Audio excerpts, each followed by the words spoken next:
When you walk the streets of Hattiesburg, when you hear the music, taste the food, or meet the people that call this place home, you can feel it, the heartbeat of our city. I'm Kate Fletcher, and this is the Heart of Hattiesburg podcast, a podcast dedicated to sharing the people, stories, and organizations that keep the hub city thriving. Welcome to the Heart of Hattiesburg podcast, the show that features the stories of those who give Hattiesburg its heartbeat. I'm your host, Kate Fletcher, and today we're going to hear from a very special guest and my dear friend, Kaitlyn Smith. Kaitlyn serves as the Community Development Coordinator for the Economic Development Team at the Area Development Partnership. Kaitlyn is an instrumental part of our community. She graduated from the University of Southern Mississippi, earning a bachelor's degree in business administration. She later earned her master's degree in sports administration from Belmont University in Nashville, Tennessee. Prior to joining the ADP, Kaitlyn has experience in working for the Women's Final Four 2017, USM and Belmont University's athletic departments. And as a Hattiesburg native, Kaitlyn has a great understanding of the greater Hattiesburg area. In this episode, we're going to hear from Kaitlyn on how Hattiesburg has shaped her, her work has impacted Hattiesburg, and advice for those listening who may be interested in the same work. Kaitlyn, thank you so much for being here. Happy to be here. Appreciate you. I'm so sorry for my voice. If you guys can turn off the podcast if my voice gets too annoying. No, that's literally all of us. My nasal issues. Yes, exactly. No, it's seriously bad. And it's like going hot, going cold. That's Hattiesburg for you. Yes, exactly. That's Mississippi weather for you. Exactly. Mm-hmm. So, Kaitlyn, tell us a little bit about what drew you to staying local for college as a Hattiesburg native, and what college was like for you here, and then pursuing a career in sports administration. So my initial reason why I went to Southern Miss was affordability. And I think Hattiesburg has a great university system and community college system where we have two amazing universities in the area and great community colleges. And so there were lots to choose from, a lot of affordable options to choose from, honestly. And so the reason why I stayed here is because why would I go anywhere else? I mean, genuinely, if I had an affordable, great college campus that had the degree I was looking for, and it was a beautiful campus with lots of ways I can get involved, why would I go anywhere else? And so that was really kind of what I thought of. I mean, I loved Hattiesburg. I always have.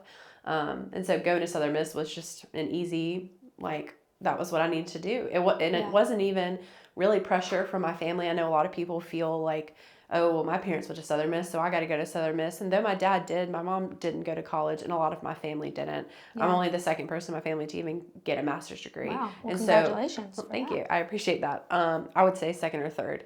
I think second. Yeah. I think second. I'm trying to get it right. Yeah. But needless to say, there wasn't even that big of a push to go to college in general. Mm-hmm. So this is truly just coming from my love of Hattiesburg and the love of this area, and that's why I chose to go to college and eventually end up here and have a family here. Yeah. So that's really why I chose Southern Miss. But the reason why I chose Hattiesburg specifically is it's so affordable to live here. Mm. Living in Nashville for a few years for my master's degree really opened up the world for me, and in terms of how I can afford to live. You know, when your parents are paying for things in college or in high school, you don't really have an idea of what things actually cost until you move to a different city and you're all by yourself and you're like, oh my gosh, this is insane. I'm paying $40 for a meal and it's not even that great. Yeah. But there's so many great affordable places here in Hattiesburg in terms of housing and restaurants and apartments and all of the things that there's just really no question. I wanted to stay here and put my roots down here. Even though I did go back to Nashville, I went and explored a little bit, but I made my way back home. That's awesome. Yeah, when I was choosing college and looking at that, Hattiesburg was just the only really the option for me. Yeah. When you see like the community here and affordability here, it's really true. So a little bit about choosing sports administration. That was your bachelor's degree. So what led you down that path? It's actually kind of a funny path that only the Lord could ordain, truly. I worked at a grocery store, shout out to Corner Market, for 5 years when I was in high school. That's why I always see you in there. Exactly. I'm like, I just love it so much. But I worked there for 5 years in high school and in college, and they had a scholarship program that they did. So if you were a college student, you could get a stipend, which was so helpful. So shout out to the Roberts Company for doing that. I'm not sure if it's a thing anymore, but it did help me pay for my college expenses. But all that to say is one day a man, Dr. Brandon Allen, he's with sport administration at USM. He put his business card on my register and was like, hey, if you ever need a job, I think you could do well in sports. And I was like, what? I'm a grocery store cashier and I am 17 years old. How in the world would you ever think that? Like, why would you ever just say that? Exactly. It was random, but he was a regular customer. I always spoke with him. I did go to church with him. I didn't know him like crazy well, but I did know of him and we saw each other in passing. So whenever he did that, I went home and talked to my parents and they were like, you don't even like sports. You didn't play sports. What are you? And I was like, I don't know. I just feel like I need to do this. Yeah. And my parents were like, all right, whatever. So I ended up contacting him and was like, hey, what do you have for me? And that ended up leading me to be the athletic director's assistant when I was 18 years old in the USM athletic department. Yes, it threw me to the wolves, I'll tell you that. But I learned so much and I learned to love sports from this side of working in sports. I was never really one to watch sports or play sports, not athletic whatsoever. But being on the other side of it really was just so much fun. And to do that at 18 years old was amazing because I was always the youngest person in the room. I was always, not always, but there were not many women in the room. And so to be 18 and a woman working in sports at that time was like, it felt revolutionary. I felt like I was on top of the world. And if you asked anyone in college what my favorite thing in the world was, it was Southern Miss Athletics because I loved it. I loved everything about it. And so because he put his business card on my cash register that day, that led me to working as multiple athletic director's assistants. I worked in marketing. I worked in donor relations. I ended up my time in football recruiting at Southern Miss, I left my heart there. I loved working in football recruiting. And then that led me to Belmont University in Nashville, where I was a graduate assistant for sport marketing. So Belmont is typically known as a music arts school, but we have an absolutely thriving athletics department, specifically in basketball. So that was where I followed that, and it just led me down a really great path. So. Yeah, that's really cool. Like, it's really interesting to see how everybody kind of comes to their major and comes to their career. And I think you're still finding, you've done a dynamic list of things. So who's to say you won't ever go back into doing sports. So it's really cool to see kind of how the journey goes. That's really cool too about you choosing Hattiesburg and what Hattiesburg did for you in your undergrad and then kind of expanding out for your master's. And so again, you've worked in some of those incredible environments, from the women's Final Four, university athletic teams. What lessons or experiences did you take from those that maybe you apply to your current role and current things? So I think I'm still learning lessons. Again, I'm only 28 years old. I am learning new lessons every day, especially being a new mom. That is a whole new world of lessons that is very humbling. Every day. Every day. But at the end of the day, I think the things that the culmination of my experiences has led me to that I can only do the best I can do. Yeah. And if that isn't enough, there's nothing else I could have given. And so that has led me.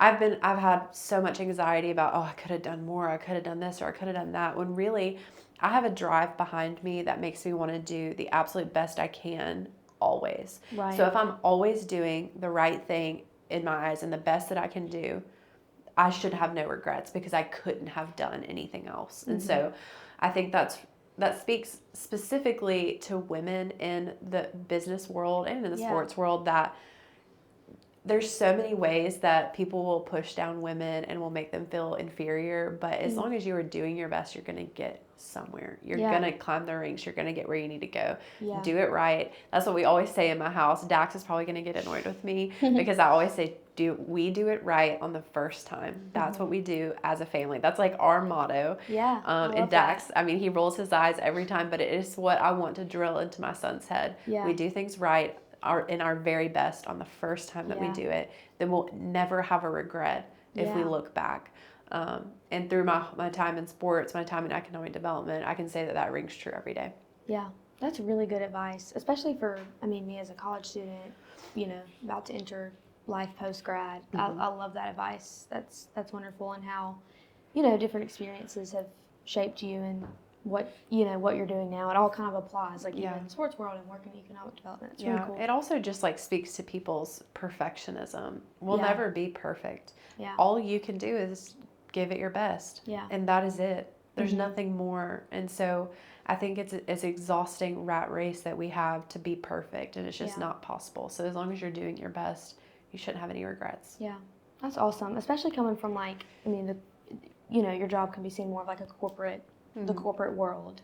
It seems like you're, especially for us, it's like, oh, you've got to be competing, you've got to race to the top. Well, it's just about doing your best. I think I aggravated my dad when I was younger and I was playing softball, because I played softball for a few years. I know I don't look like it. Still not athletic, so don't hear me when I say that. But when I would be on the field and I would be doing my best, I would be doing everything I could to help my teammates or do whatever needed to be done. But if we lost, I wasn't upset, because I did the best that I could. There's nothing else myself could have done to make the situation better. Yeah. And so I think that probably aggravated my dad, like, oh, you've lost. And I was like, but I did my best. Like, what do you mean? So I would get into arguments with people in the sports world all the time, because they would think that being competitive means that's what you need to be successful. And I don't think that's true. I think that you could be competitive with yourself and always try to be better. But I'm not looking at other people and trying to judge it, because if I'm always doing my best, well, it doesn't matter what other people are doing. Yeah. Because this is the capability I have, and this is what I'm going to put forward. Wow, that's wonderful. And too, like maybe the athletic world kind of taught you that. Yeah. More so too, because literally athletes are, taught to like compete with themselves. Like they're trying to be better than they were yesterday, and doing their best, putting their best foot forward. Yep. That's really cool. For listeners who may not be familiar with the ADP and what their role is in Hattiesburg, and can you share a little bit about the ADP and then to like your job and your day-to-day? Yeah, so ADP, the Area Development Partnership, we are the Chamber of Commerce and Economic Development Agency for the greater Hattiesburg area.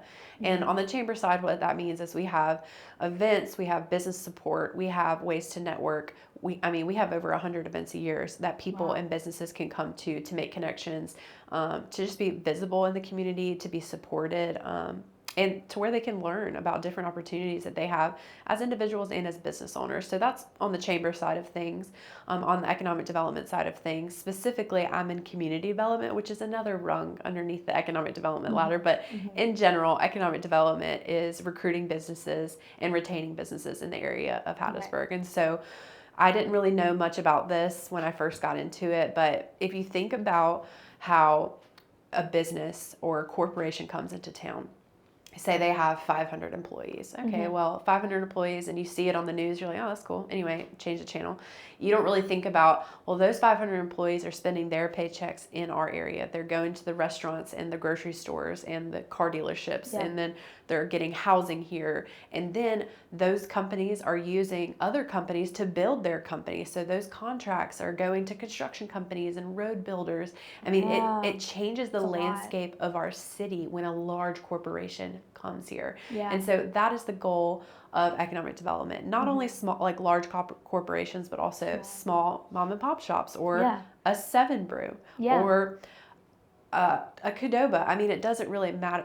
I just want everyone listening to know that if there is a new establishment, a new franchise, a new something that came to town, I promise there were millions of conversations that were had to get that business to come here to start with. And that's what economic development is. Yeah. It's an awesome thing that I didn't have any clue what went behind those things. I just thought maybe, this company called the mayor and was like, hey, we want to come to your city. That is not how it works. Yeah. Economic development is a rat race. For sure. It is exhausting. And our executive vice president, Todd Jackson, he will go to conferences and he will try to meet with grocery stores and meet with retailers and meet with all these places to sell them Hattiesburg. And he gets a high from that. That is what he loves to do. And so that's economic development. Yeah. And I do have a hand in some of those things when possible. my specific area is community development. So I get to work with the lovely Colby Bennett. So she is my manager. Yes.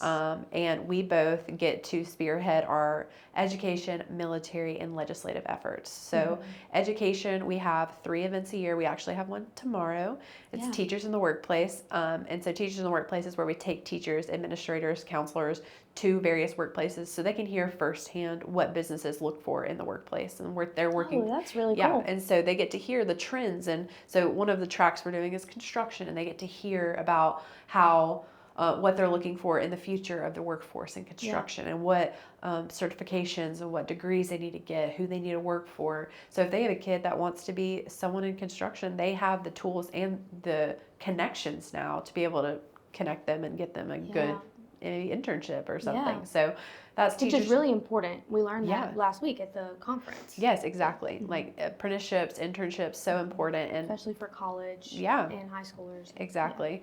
And so teachers are making those connections, and it's not just with like lower level managers. This is with CEOs of companies who are talking with them. And so they're getting the email address of these CEOs where they can reach out and say, hey, I have students who are interested. What can we do?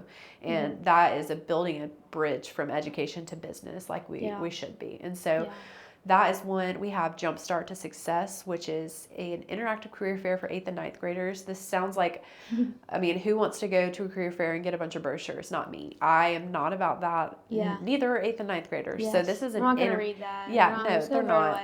They're not thinking about that, but this is a hands-on where everyone who is an exhibitor, there's over 100, by the way, 2,000 students, 100 exhibitors, and they're able to do hands-on activities based on what those career paths are. So I'll go back to the construction example. They'll be like trying to hammer something and seeing how they can do that. Or Mississippi Power comes and they have a Tesla there that's like hooked up to a charging station. They talk about how that works or how being a lineman works, and they have activities for them. And so that's always a really great event that we have. Really cool. And that's typically held January, February timeframe.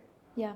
And then we have Mission Possible, which is our soft skills training for 11th graders. So resume, cover letter, excuse me, all the things that typically you would get in like a college and career readiness class, but we're doing it in a one-day intensive where students can ask questions and be really engaged and get a lot of material to take home so they're prepared for their future. And that actually is usually hosted here, right? William Carey.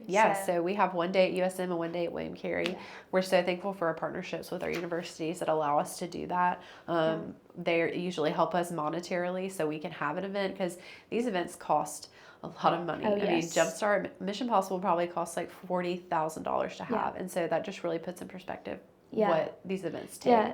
It's funny you say that too, because I was thinking about, I mean, in my role here, just seeing how much things cost, or seeing how much it takes to put an event on, or just anything of that. I love that through this podcast, I'm getting to hear from you and people like that have that background knowledge. Because you just like, you know, you walk through downtown, you see these things that are happening, you see the events, but you don't really know like what all it takes to make that happen. And so I love the appreciation that I've grown just from seeing and hearing those stories. I think that's what this podcast is all about, is the heartbeat of Hattiesburg, what's behind what's actually going on. And so it makes me working at the ADP and just being in this corporate environment has really made me look at events differently. So when I'm at an event, whether it's for William Carey or Southern Miss or wherever, I want to find the event planner and be like, you did a really good job. Like, this is so organized and well thought out. You did awesome, because, man, the amount of work and commitment it takes to pull off these large events it's a lot, but it's worth it. And that's what I love about the ADP is we're doing work that really, really matters. It's not just, we're trying to get big corporations and businesses to come to Hattiesburg, but it's ultimately so your family can thrive. I mean, that is the goal. And so we want to make Hattiesburg a place where you can live, work, and play and have a quality of life that you would have anywhere in America. And I think that we have that, and it's continuing to grow. So those are our education initiatives. And we have other military affairs where we help Camp Shelby with really whatever they need, securing contracts with different recruiters or We have our legislative affairs where we try to maintain relationships with our legislators because you never know when those come in handy. We also just like to make sure that they're appreciated, that the work that they do really matters. And so we make sure that we are advocating for our city of Hattiesburg in whatever way that we need to. So having those relationships helps in that aspect. Yeah, that's really cool. I feel like I always ask too, like about what makes Hattiesburg unique and what sets it apart. And I think it's too, the ADP really shows that is the care that you guys have for Hattiesburg and I think Hattiesburgers, as Toby Barker would say, definitely feel that because they know that they're cared for in a, as just a regular citizen of Hattiesburg or a business owner, scoping through that whole chain of process, like they know that they're cared for. Yeah, so I think that's something that's very different from the sports world versus this economic development space, specifically in Hattiesburg, is everyone at the ADP and who is involved in the ADP really cares, and that is not typical. These people really care about our community and our city. I mean, our city and our county work together on a million different projects. That's not normal. People are usually fighting to get the city and the counties to come together to do things, and that's just not the case here. And that's why we're able to get grants and funding, because we're working together for the greater good. We're not fighting and bickering with each other like other cities have that issue. And so our cities and our counties, our elected officials have done an amazing job of working together. And as the ADP, I think our president, Chad Newell, he has done an amazing job of just retaining employees that care about our community. And I mean, we have employees I think 4 employees that are over 10 years at the ADP because they care about the work that they do. And I think that's what matters in economic development, is you really just need to care about the city that you're trying to prosper. It's not all about economic development is all about the money. I'm like, money. So much, it's so much deeper than that. Yeah, it's so much because deeper. Because at the heart of that is your care for citizens of Hattiesburg or people that may move to Hattiesburg one day and who want to start their family there or grow their family there. So. Yeah, and also I think people forget that we're also citizens of Hattiesburg. We want to see this place grow so much.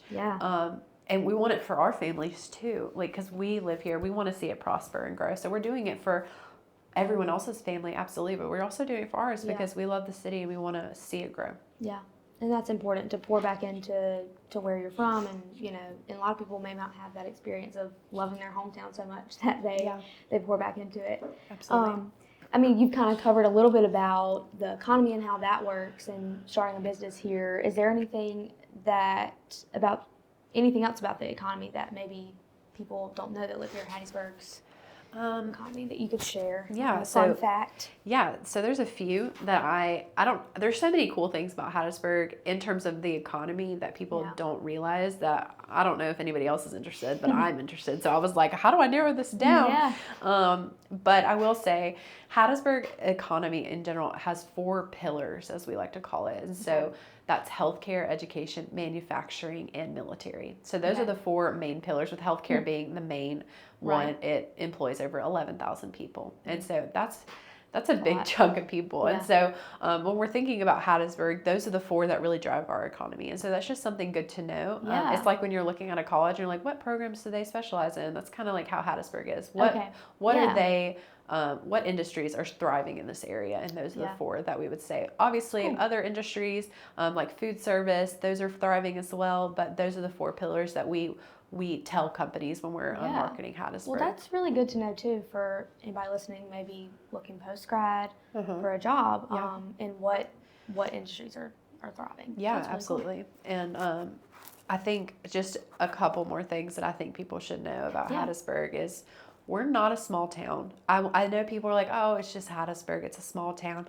We're the hub city. And within 60 miles of Hattiesburg, we have over 700,000 people. Wow. Like, this is not a small town by any means whatsoever. And so I think people get in their heads that we're just this small little Mississippi town. We're not going to amount to much. No, Hattiesburg is a growing tiger about to pounce. I mean, it is absolutely thriving, and it's nonstop growth. I mean, we have had I believe it was in 2022 when there was a survey done about young talent. We had like the highest young talent retention in America. Wow. Hattiesburg, Mississippi, as an MSA. And that was over Chattanooga, Nashville, Birmingham, in terms of retaining young talent to stay here. And so we got a lot of things cooking here, and it's going great. And I don't want to keep it a secret. I know a lot of people want to keep, Hattiesburg is this little secret. Like, no, go to shout it from the rooftops how great Hattiesburg is, because it is, and we want everyone to know it. Yeah, that's great. It's not a hidden gem. Our president always says that Wim-Carey will not be a hidden gem anymore. No. And neither will Hattiesburg. No, it's not a hidden gem. No. We're thriving. We're thriving opal. Yeah. Thriving opalite. Thriving opalite. Yes, that's Swift. Hattiesburg's song. Yep, exactly. Taylor Swift, a reference there. That's so funny. Yeah, that's really, I mean, I could go into a million things about Hattiesburg economy that are great, but I think those are just two things that I really think people should know about the city of Hattiesburg's economy. Yeah, that's really cool. Thanks for sharing that. I mean, that inside advice and insight and things are really cool to know. What advice would you kind of give maybe your younger self, or give somebody, like a young professional maybe wanting to go into this field, who wants to get involved with Hattiesburg or just see a similar career? Yeah. I have two kind of areas, and you'll see, like, these are coming from areas that I still am working on. And so I think one of the things that I harp on is being good enough, or being perfect. And like I said earlier, like, you're never going to be, so stop with that. Like, you're not going to reach it. And so I think something that I always try to keep in mind is that you're always going to be learning. You're always going to be getting better. You're never going to reach, like, the potential, because if you do, you reach it and you stop learning, then there's a bigger issue at play here. You're not being challenged. You need to be growing always. And so, and I think even people who are like Dr. Burnett, he would agree that you don't need to always be challenging yourself and growing, no matter what rank you are or how high you are in a company. And so that's just something to keep in mind. If you're not learning and challenging yourself, maybe it's time to find something else for you. Because the ADP constantly challenges me, grows me, stretches me to the point where can I survive? I don't know. But in a great way. Our executive vice president always comes into my cubicle and says, I have a growth opportunity for you. And I'm like, oh no. Oh no, not again. What is happening? Not today. Like, I'm so tired, Todd. But he knows that I'll do it with a smile on my face and do the best I can. But there's a lot of growth opportunities at the ADP, especially for someone who didn't have a degree in economic development. So I love those growth opportunities secretly, but don't tell Todd that. And then another one that I know, like, I feel like it's like 80-year-old man when I say this, but you're going to catch, what is the term? You catch more flies with honey than with vinegar. Yeah. It's so important to be likable, and it's so important to be flexible and try to be agreeable while also being firm and passionate. And so something that I've struggled with in my time as working in sports, it was very cutthroat. It was very, there weren't flowery language. There wasn't a lot of like schmoozing. It was really just like, it was just, there's not another word for it. It was cutthroat. You were just really short with people. When I started at the ADP, they told me that I needed to add more flowery language into my emails and be a little bit nicer. Because in sports, that wasn't the thing. If a football coach wanted something, I promise he didn't want me to say, I hope you're having a great day today. I'm just checking it. No, thanks for reaching out. Yeah, thanks for, let's circle back on that. Like, the corporate jargon is... Yes, the corporate jargon was not a thing in sports. Like, maybe if you were emailing the athletic director, but not a coach by any means whatsoever. And so I had to kind of learn that. But in that, when I become passionate about something, I get kind of aggressive. And that's, it's because I'm passionate and I love it. But if you don't know me, it might come off as aggressive. And so I don't know if there's any men or women on listening to this podcast who might struggle with that. But it's been really hard for me to kind of dial it back and realize, like, okay, I need to make sure that I'm being likable, that I am being open to other opinions, that I'm being flexible, that I'm being kind. And even though that's always in the back of my head, my intention is to always be kind and flexible and all of those things. But when I get really passionate, I don't think I come off that way. And so I think that's something that I've had to learn. It's just, that's good. You get farther when people like you. and you get farther when, I mean, that's just how it is. If you're always divisive, you never agree with people, you're always fighting back. Hostile you're not going to get anywhere. And though it might come from a good place, you're fighting for the greater good, and you're fighting to do these things. It just doesn't read like that, even though that's what you mean in your heart. And so I've had to dial that back a lot, because obviously when I get passionate, I just want to go. Yeah. And I That's just need really good advice. I need to sit back and let other people steer the ship sometimes. And you don't have to be so harsh to get where you want to go in life. Exactly. And I felt like in sports you did and need to be as harsh. A woman, you kind of feel like you have to be that way. Yes, or you were going to get run over. And so when I started at the ADP, I was very harsh. Like, I did not joke around. I was not flexible. I was like, this is what we're doing, and this is what's right. And that is just not, the ADP has softened me and made me more aware of how I'm coming across to people. Because again, at the end of the day, if you're not likable, you're not going to get anywhere.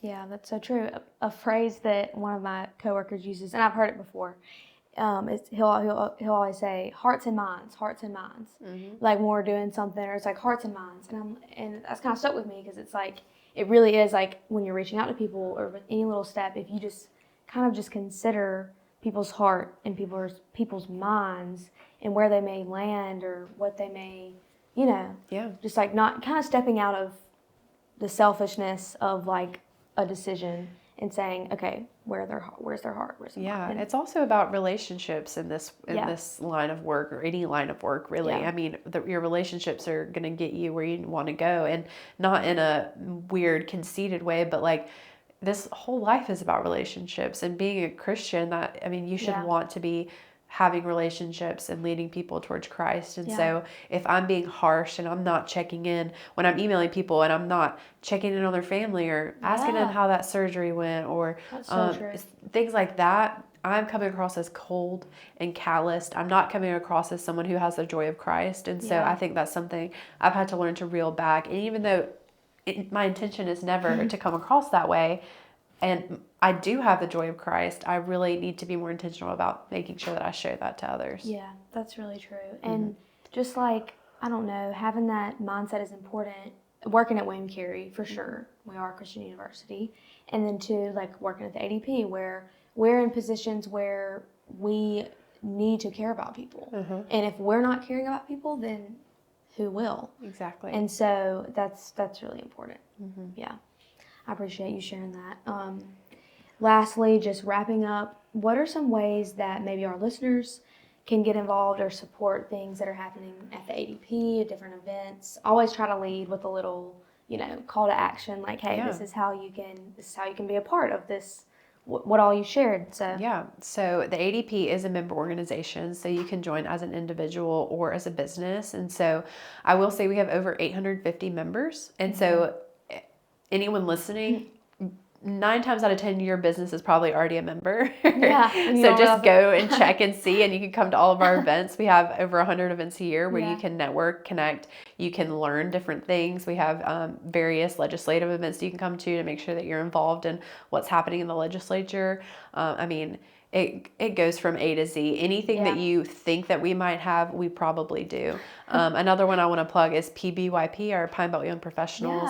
That is for people 21 to 45 that are in the business community, and that they just want to network and get out there. And so we have one coming up soon, and it's going to be a mental health focus. And so it kind of like, we had a finance one talking about budgeting. We had another one about like mental health and how to deal with conflict in the workplace. We have after hours events where you can just come and network, and you can have some hors d'oeuvres with some people that might be who you need to connect with. We also have leads exchange, where if you're in a sales position or something like that, you can share leads with other businesses. And so a lot of events that we have, and you can get involved in a million different ways. TheADP.com, we'd love to have you as a member. We'd love to see you at our events. I promise you, if you spend the X amount of dollars it takes for you to become a member and you come to events, it will be worth every penny, even in just the food and drinks that you have. Yeah. I mean, genuinely, if nothing else, if you get nothing else, I promise it's worth it for the food, but you're going to get so much good content that it'll be worth it. And if you're not going to come to the events and you're not going to participate, I will say the investment is still worth it because you're giving to the economic development in the chamber of the city of Hattiesburg and the greater area. So you're giving money literally to help us keep this place going and keep it thriving.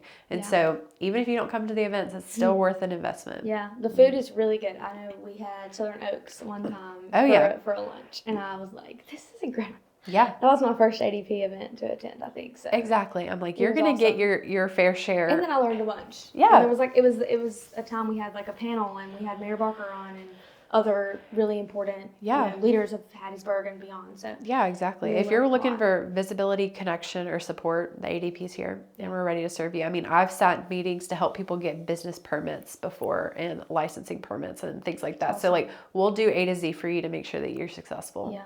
That's awesome. Kaitlyn, thank you so much for coming on and sharing a little bit about your journey. I feel like I could hear you talk about this all day. So seriously, we could just keep it going. Thanks for sharing about, the impact of your work in our city and advice for those that are listening. I'm going to link for your information about maybe your LinkedIn as well as the ADP's information down in the show notes below so listeners can check that out. And thanks for tuning in to another episode of the Heart of Hattiesburg podcast. Subscribe today and be a part of the movement that keeps Hattiesburg's heart beating strong.